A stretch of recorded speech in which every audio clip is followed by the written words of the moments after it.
Hello, lovely. How are you? Hi, this is Dr. Neck. I'm the host of the Victorious Working Moms podcast. Thank you so much for listening. What you're about to hear is a remaster of an earlier episode. It's a great conversation with Doctors Chi and Ifeanyi Olele, owners of Genesis Psychiatric Services out in the DMV area. It was a great conversation. But I felt like with a busy professional such as yourself, you'd appreciate it being broken up a little bit. It's a little easier to follow a commute. There's great stuff coming out from Victorious Working Mom podcast. You can check out the website, www.victoriousworkingmom.com. Working on a whole new season. Might even be changing some more things up. So thank you so much for your support, and thanks for reaching back to appreciate some of the earlier episodes. More to come. Be blessed. Bye. And on with the show. Absolutely. You said something key. Pick your battles, and prioritizing everything can't have the same level of importance. And it sounds like you all put the marriage and the children as a high priority. But to be able to show up in the marriage, you have to take care of yourself. So good sleep, good communication, prioritizing, and when you say working on the marriage is part of self-care, because you have to show up for yourself first to show up for the other person. I wanted to pick your brain, Dr. Ifeanyi, a little bit. Being a board certified psychiatrist, and the times we're living in, especially, I know as well as you did in training, you see a lot of stressed out people, in particular stressed out women. I'm just a little family, but in a lot of my patient interactions that were things totally unrelated to mental health is really key in how, like you said, people show up in their relationships and how they relate to people. What are some of the kind of warning signs that, hey, the stress might be getting too much for you, or you might be getting into, say, like anxiety or depression? Because it's not just you're having a bad day or a bad month. I mean, sometimes we're needing more support and intervention than we realize how much it's taking our toll. Could you kind of speak towards that, putting on the psychiatrist hat? Oh, yeah, no problem. Yes, I'm glad you asked that question, because a lot of times I ask patients or people that come to me is more, how are your interactions have changed with people? And also I look at physiologically what's going on with your body. So, for example, if somebody's telling me I've noticed that I've been more irritable towards people, or I'm more fatigued, that's giving me a sense, okay, this might be somebody that's depressed or anxious. And I start to ask even more questions to find out, are they having sleep disturbances? Because a lot of times when you're stressed out or anxious, you could be thinking or ruminating about all these negative things that are going on in your life, and that might keep you up at night. Or you may, on the flip side, might be sleeping too much because you're feeling depressed. Then they'll tell me about there's changes in their appetite. And so they're eating too much, eating too less. Or when they're about to go to work or go home even, I ask them, how do you feel physiologically? Is your heart beating more? Are you having stomach aches? Are you feeling headaches or like shortness of breath? So your body's kind of telling you, giving you signs that there's something going on. And so those are little key points that I try to find out in regards to either anxiety with the physiological symptoms, or depression in the way that they're responding to people, or their loss of interest in activities that brought joy before in the past. So those are key indicators for me in finding out what's going on with the patient. I mentioned that also because, I would see, especially when I was in primary care, a lot of people would talk about what's going on in their life more than with their own feelings. And when you all mentioned it's important to express your feelings, a lot of people are really not in touch with their feelings, and then what's going on in their body, like the mind, body, and spirit is not connected. What are some activities or things that you would recommend for especially busy women that have high demands on them to try to reconnect body and spirit? Okay, so with this one, it all depends because everybody's lifestyle is different, and everybody's time constraints or time schedules are different. So it's about a matter of finding out what fits in your schedule. So for example, with my wife and I, with us having a stressful life with our work and raising two little kids, we had to look, okay, what can we do to improve our lives? So we saw that we had a little pocket of time in the mornings to get physical activity. So we sacrifice, because we both like sleeping in, so we have to sacrifice a little bit of waking up later, but we had to go to bed. We had to make an adjustment to go to bed early and wake up early, and to go to the gym. So that's one thing. So we're able to fit that in our lifestyle. But then for everybody else too, it's just a matter of seeing, okay, what day would you have time to give to physical activity? And then with regards to spiritual wellness, that could be either you're praying, meditating, volunteering. And so those are things where you find those pockets times, but also connect with people who can also keep you accountable to maintain those little goals that you want. And so for us, with regards to the gyms, we had a trainer. So that's somebody who kept us accountable. So we started working out together. Then family members started joining in, and we all started keeping each other accountable as well in the gym. So that was something that kept us going. And in regards to like nutrition, um, my wife would keep me accountable. So if she saw me going to the pantry trying to snack on something, she'll like, really, you need to do that. And so that was somebody that helped me out with me because I got a sweet tooth. So having her as my accountability partner on that was very helpful. And again, like my wife mentioned early, scheduling the massages, that was something that she wasn't doing for herself. So I was trying to make sure for her wellness that she got that in part of her schedule. So I looked at her schedule. I saw little pockets of time that she had. So I made sure that that was scheduled into her schedule, where she could have time to treat herself. And then for myself, I looked at my schedule and said, okay, where can I fit in massages? And I found that pocket of time, and I fit it in. And we have to make sure that it doesn't interfere with each other's schedules and family time for the kids. Wow. So, I mean, so much great stuff. I probably at the count how many times I said wow during this interview, but I'm super duper impressed. I mean, I know you two, but just for the listener, being able to share this, like, you guys are giving genuine, time tested advice and really a testimony. Like, the hard work pays off and challenges are new, but you get that restoration. And I think all of us, and I'm definitely hearing it from myself, if we need to get better sleep, sounds like we should eat better and can do all the 50 million things that Dr. Chicha can do if we get some good sleep. And there you also be intentional. And then Dr. Ifeanyi is reminding us that we need to listen to our bodies, how we're not just what's happening to us, but how we're responding to it. And it might be appropriate to seek that help. They sought help with a trainer for their physical body. Dr. Ifeanyi, when though you mentioned, disruption in sleep and mood, changes in how we eat, when is it time to think about a therapist? Or because I see a lot of people are coaches, and then a life coach versus a therapist versus a psychiatrist or a psychologist. Could you kind of help us navigate that? Yeah. So, in regards to like the psychiatrist is a physician that could prescribe medications. So, and a therapist and a psychiatrist can also provide therapy, but a therapist is mainly there for therapy per se, and a coach is more of somebody that's helping you get to the next level in your life. Where, like, for example, you're trying to have a finance coach or a business coach, they're trying to get you to either 10x your income or improve your business or improve your life. That would be more of a coach.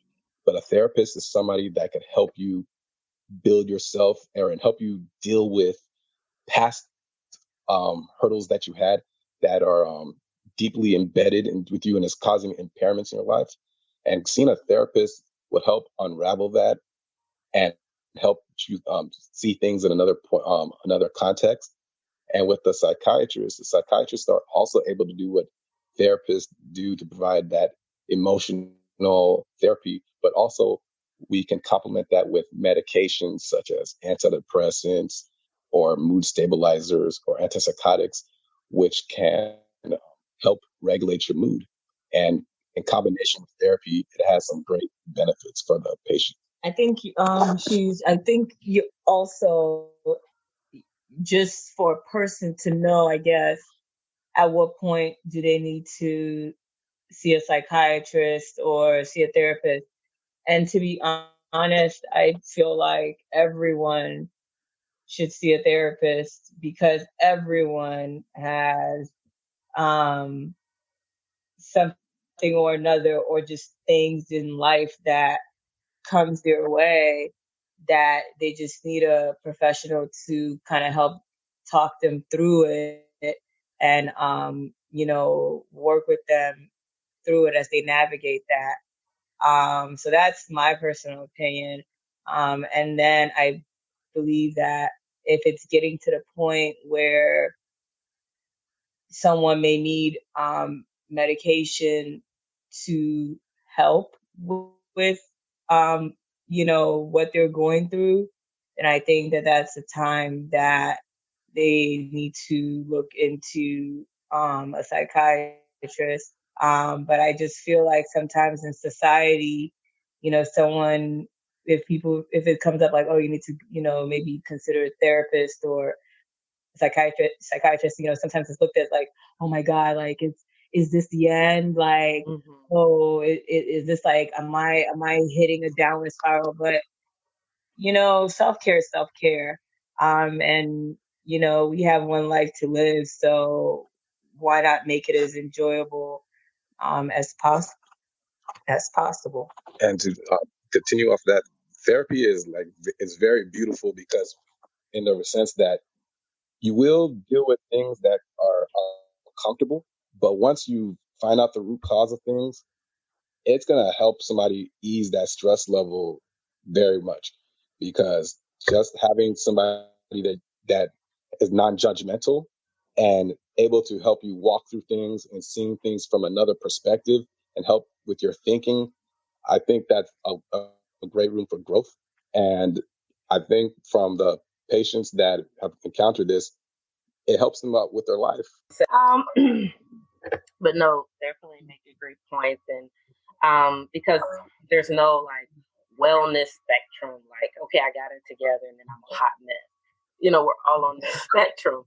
And I think you guys talked about it in one of your videos about also the comparison trap and how that can affect well-being, especially kind of high performance professional women.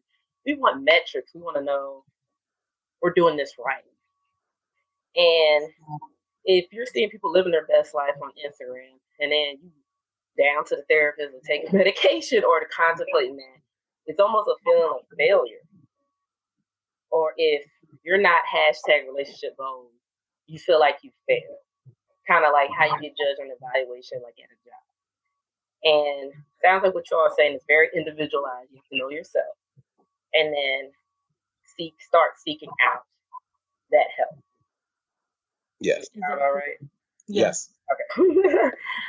And I also want to talk about, it's important because you guys kept alluding to how you show up when you're able to take care of yourself and the converse of if you're not taking care of yourself, how you show up.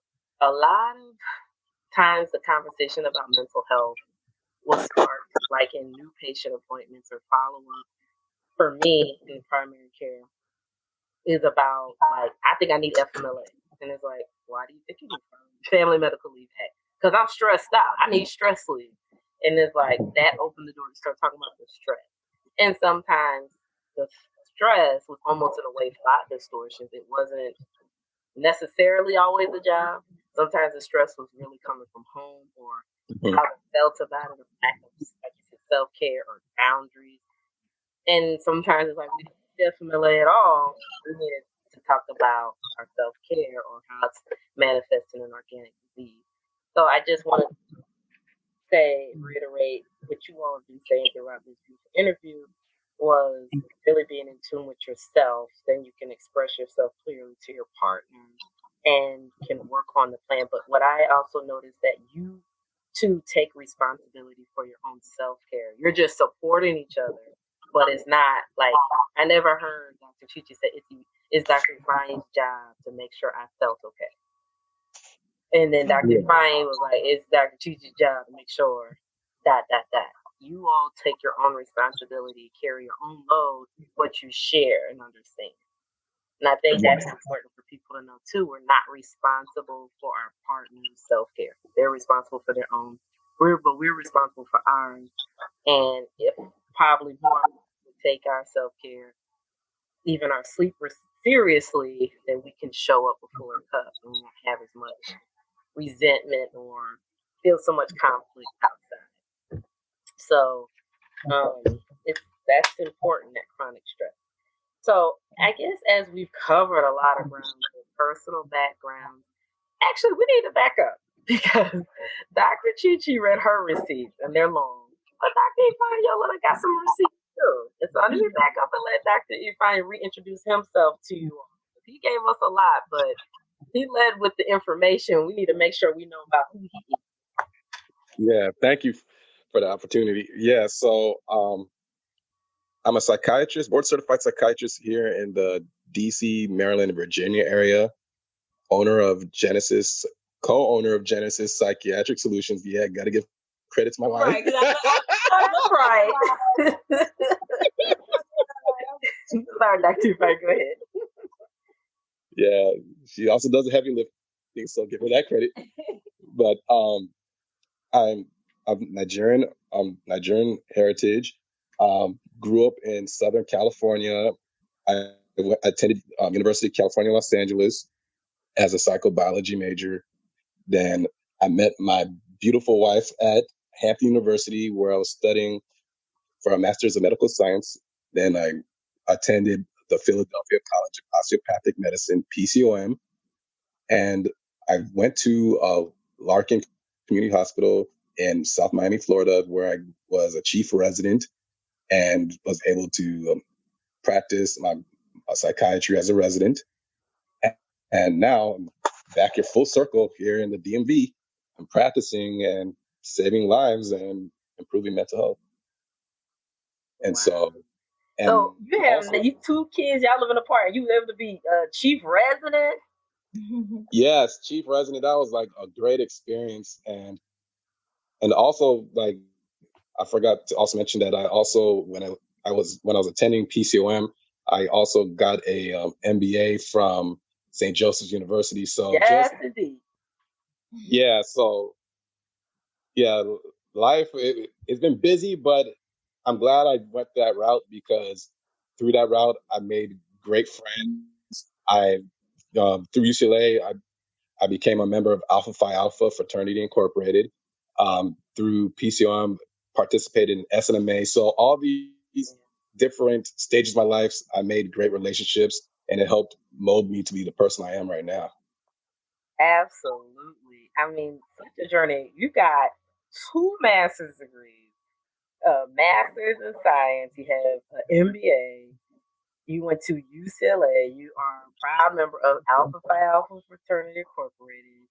And I mean, yeah, so my journey in meeting Dr. Chichi before they were the Olele was at Philadelphia College of Osteopathic Medicine. So, and sometimes I forget that Dr. Chichi didn't go to our school. Like, you know, like that's those days. It's like, yeah, just like, but I'm telling you, when I say she got a PhD in holding her man down, she got a PhD. She can do a mastermind. Ladies, she get you from girlfriend to wife, okay? Like she can tell you what to put in that jollof rice. Right. And that good old Amtrak. She was on the Amtrak. Okay, like she was there. Like, yes. So it's like because I got a bit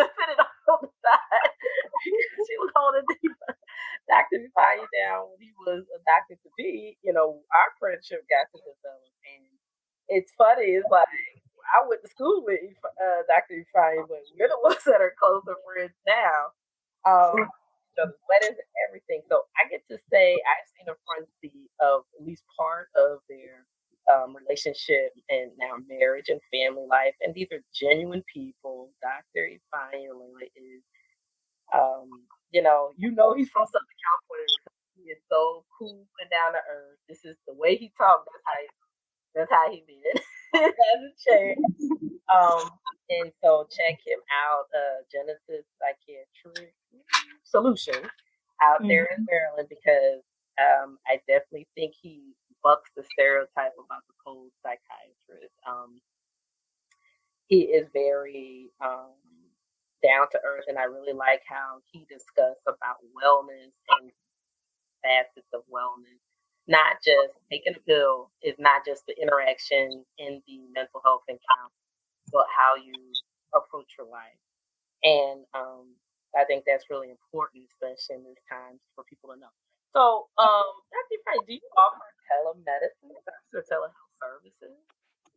Yes, I do. Yeah, in my practice, I do telehealth services. So it's been very great because it gives the patient's flexibility to either come in office, or they could meet me from their comforts of their own home or even their work office. So it works well. And that's really important. I mean, telemedicine is the name of the game right now. Yep.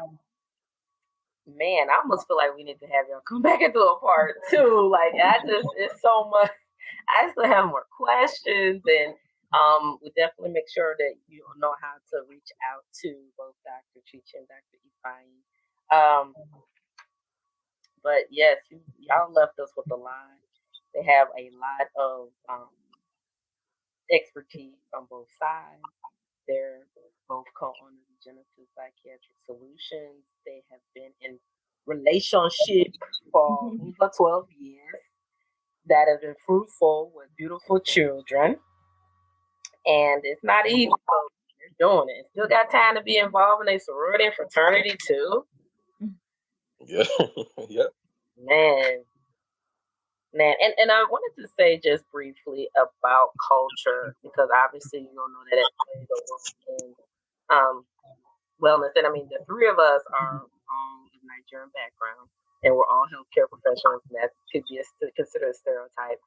But in all seriousness, the challenges of stress, the challenges of self-care and well-being is something that does and doesn't get talked about, especially in our culture. And we are, I don't want to say stereotypically, we're high achieving. So, you can do well academically and be successful, but are you always happy? And sometimes in our culture, you're hearing about successful marriages, meaning we stay married, but not always happy marriages. And it sounds like you all found the cheat code to being happy and successful. And is it in sleep? Is it that y'all get good sleep and that's the secret? But if either one of you wanted to talk a little bit about, I think especially if you're from a an immigrant family, especially being African American, there's a little bit of nuance about, you mentioned mental health, but about dealing with stress that is a little bit different than sometimes our colleagues that are maybe Western cultures.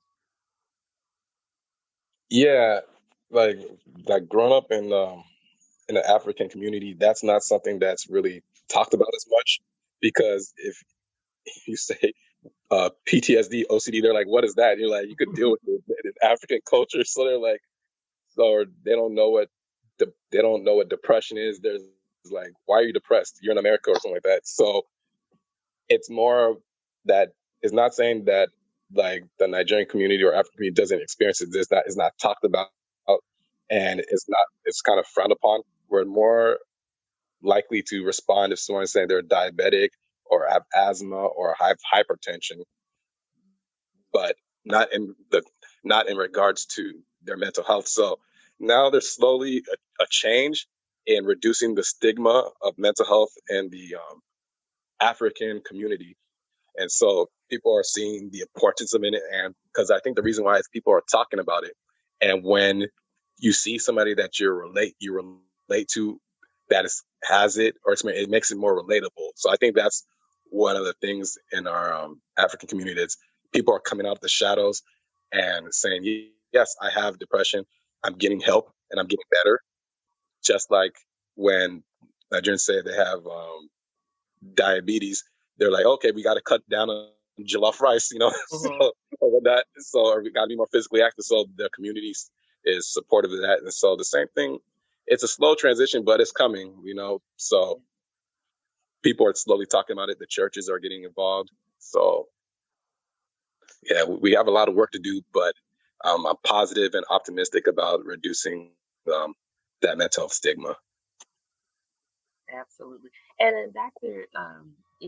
I know with a lot of everybody's world's being rocked around now, is there any things that you're particularly involved in to help with that stigma? I mean, especially being an episode would be about as a man, being in mental health field, and when you say we're supposed to express our feelings, that's a challenge. A lot of people, men and women, do not know how to express their feelings, and just stereotypically and culturally, a lot of men don't.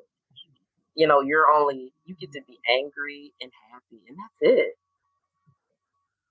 So that's a challenge when we're trying to be going back and forth. We just be going back and forth, but we're not really expressing our true feelings because a lot of people don't know how to. We don't have the language. Yeah, with the issue with the expression of the feelings, I think it's definitely individualized because it's based on how people are raised and the way they communicate with each other. So that's one factor that plays a role, and also our level of vulnerability, and especially men. Some men think it's not cool to express the way you feel, but others, it's easy because of the way that they were raised. So it all depends on culture, environment, where you're raised. And then when I say environment, the environment that you're in, does the environment that you're in allow that to be, for you to be vulnerable and express yourself? So. Right, because you all kept saying like express yourself, trust, transparency. And I know some people's advice is don't tell your husband that you're missing him. You have to show that you can handle it. Don't let your wife know that you miss her. Let her manage. Some people won't even talk to the person because they don't want them to know that they miss them. Like, it's just to say how important it is. And obviously, we're not expecting you to speak to every person possibly listening to this, but the key point is find your own way and start that journey with the other person, or you have a trouble with it. It's worth it in the end to work through it. And, to have that team of support, whether that's a coach, therapist, your primary care, And I like how you said it. And I think what it's important, and I think we need to, I think this will be a great mindset. That is, it's okay to have a team. Like all the professionals you lined up, I think that's a great team for somebody to have, and making sure that they all collaborate with each other on that side in regards to mental health and physical health. And then other things that can help reduce your stress and any type of mental health is making sure you have possibly a good accountant, a good financial person, because finances can contribute to a lot of stressors. So I think that's important. You mentioned earlier about coaching. I think that a lot of times if people are trying to become an entrepreneur or a business person, maybe having a coach to help you mentor you and get you to the place where you want to be, that could help reduce the stress and anxiety that you're experiencing. So a lot of times I think to help everything is it's okay to ask for help and learn how to and build a team that could keep you accountable and people you could go to. So that's another thing that's going to be beneficial for people's mental health and wellness, is having a good team. That's right. You got to have that team. You start talking about the money, that's a whole other. Yeah. You got to bring y'all back to talk about relationship and money and mental health, because your money not right, it's hard for everything else to be right. But you're absolutely right. It's about the mindset. Dr. Chichi, did you have anything else you wanted to add? No, I think he basically said everything I was thinking. So I don't have anything else to add. Did you feel, if I may ask, Dr. Chichi, did you feel like it was okay or frowned upon to show that, you felt the weight of some stress with holding, quote unquote, the family down while Dr. Ifeanyi was away? Because I just think culturally, for a lot of us, you don't let anybody see you sweat. It is what it is. Don't bother him. He's studying. At some point, like like you said, when did you know that window of time was I'm gonna wait till after he finished the rotation or when he's off and say, hey, these are my needs too. Because culturally, we're kind of told either we're supposed to pretend to be superheroes or we're still resentful, we can't show it. How did you feel like, okay, this is a safe time to say, hey, this is what my needs are too? Yeah, definitely, it was encouraged, family members like, oh, don't bother him, the typical Nigerian, wife thing or whatever. But although that's what was said, I still felt like, look, listen, I'm still gonna let you know when, something's going on with me or whatever, because at the end of the day, as my partner, you're supposed to know the good, the bad, the ugly. So I'm going to share these things with you, but I still had to use wisdom and know when the right timing would be.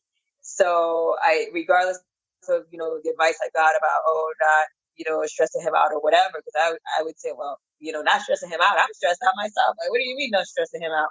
But at the end of the day, I was like, okay, I'm still going to express to him how I'm feeling, the times I'm feeling them, but it's about the timing of when to do it. And that was what I more looked for, was like, when would be the right time? Like, I wouldn't, if I knew that he had like a big presentation or he had like exams he was getting ready for, then that's not the moment to bring something up. But once the exam is over, or that hurdle has been passed, then yes, then that's when we can have that conversation.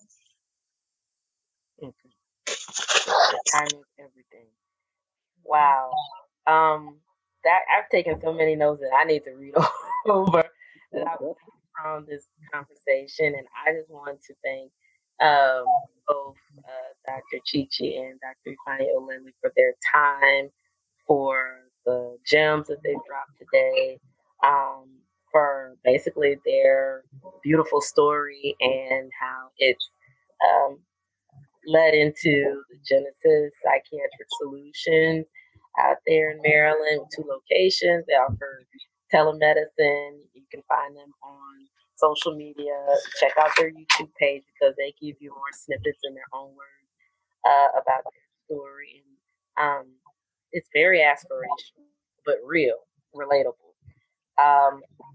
And I want to say personally, thank you for persevering. I'm sure that 12 years ago, you didn't know what it was going to manifest. And that journey has been a blessing to me, knowing the 2 of you, and I believe to our listeners today, to hang in there, to take care of yourself, to set boundaries, to reevaluate, to take that reset. If you got to go in the closet, come back out. Thank you so much for having us. Thank you for listening to this episode of the Victorious Working Mom Podcast. If you enjoyed this podcast, please subscribe, share, and leave an iTunes review. Until next time.